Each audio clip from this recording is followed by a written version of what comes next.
आज हम बात करने वाले हैं दुनिया के सबसे कम उम्र के सीरियल किलर की।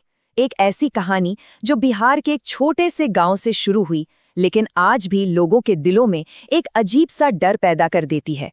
सोचिए, पुलिस ने बच्चों के कत्ल के इल्जाम में एक 8 साल के बच्चे को पकड़ा और जब उससे पूछताछ की गई तो उसकी प्रतिक्रिया देखकर पुलिस वालों के होश उड़ गए। उसके चेहरे पर ना कोई डर था, ना कोई पछतावा, बस एक अजीब सी मुस्कान थी। तो चलिए, सबसे पहले इस केस की सबसे बड़ी पहेली को ही सुलझाते हैं। आखिर ये कातिल था कौन?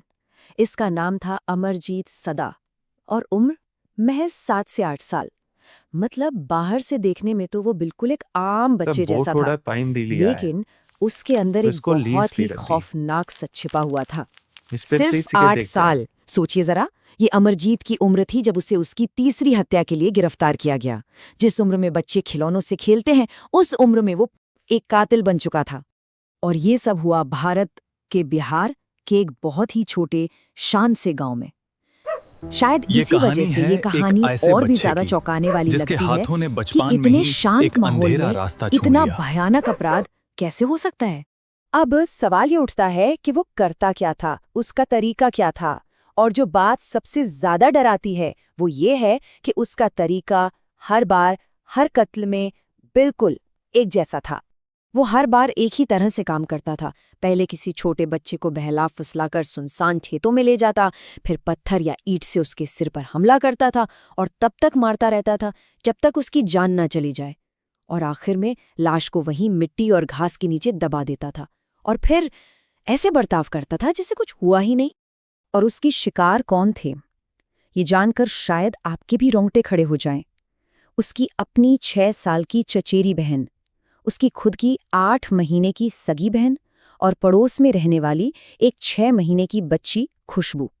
सारे के सारे मासूम छोटे बच्चे थे। लेकिन इस पूरे केस का जो सबसे ज्यादा हिला देने वाला हिस्सा है वो है उसका कन्फेशन। मतलब जिस तरह से उसने अपना गुनाह कबूल किया वो वाकई बहुत अजीब था। जैसा कि मैंने पहले बताया, जब उसे पकड़ा गया तो उसके चेहरे पर कोई शिकन तक नहीं थी। पुलिस वालों के लिए ये सब एक खेल जैसा लग रहा था। कोई डर नहीं, कोई अफसोस नहीं। और इतने संगीन इल्जामों के बीच पता है उसने पुलिस से क्या मांगा? एक बिस्किट।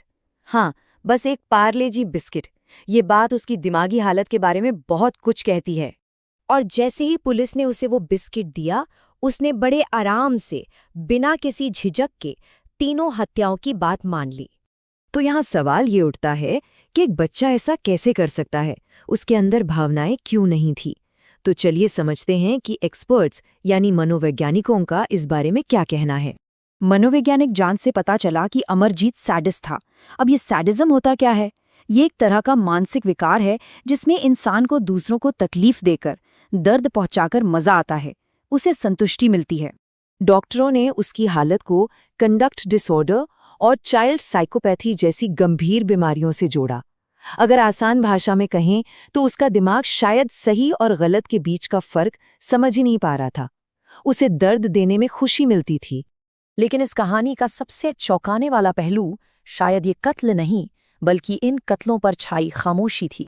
सच तो ये था कि उसके परिवार वालों को, उसके माँ बाप को सब कुछ पता था।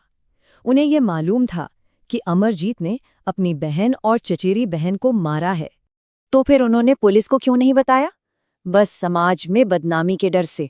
उन्होंने इस खौफनाक सच को दुनिया से छुपाए रखा और उनकी इसी चुप्पी की वजह से एक और मासूम बच्ची खुशबू की जान चली गई। और यहीं पर कहानी में एक और मोड़ आता है, कानून का मोड़। क्योंकि अमरजीत की उम्र कानून के आड़े आ रही थी। भारत के जुवेनाइल जस्टिस एक्ट यानी किशोर न्याय अधिनियम के मुताबिक अमरजीत की उम्र इतनी कम थी कि उसे जेल की सजा नहीं दी जा सकती थी। और ये कानून ही पुलिस के लिए सबसे बड़ी चुनौती बन गया। तो हुआ ये कि उसे सजा के तौर पर एक बाल सुधार गृह भेज दिया गया। वहां वो 10 साल तक यानी 18 साल का होने तक रहा और फिर 2016 में जब वो 18 साल का हो गया तो उसे रिहा कर दिया गया। रिपोर्ट्स के मुताबिक रिहा करने से पहले उसकी पहचान बदल दी गई, उसका नाम बदल दिया गया। आज वो लगभग 26 या 27 साल का है और हमारे आपके बीच ही एक नई पहचान के साथ कहीं जी रहा है और शायद किसी को भी उसका अतीत नहीं पता। अमरजीत सदा की कहानी सिर्फ एक क्राइम स्टोरी नहीं है, ये एक चेतावनी भी है कि कभी-कभी अंधेरा सबसे मासूम चेहरों के पीछे भी छिपा हो सकता है। और ये हमें एक ऐसे सवाल के साथ छोड़ जाती है जिसका जवाब शायद कभी नहीं मिलेगा, कि आखिर एक बच्चा इतना खतरनाक कैसे बन गया।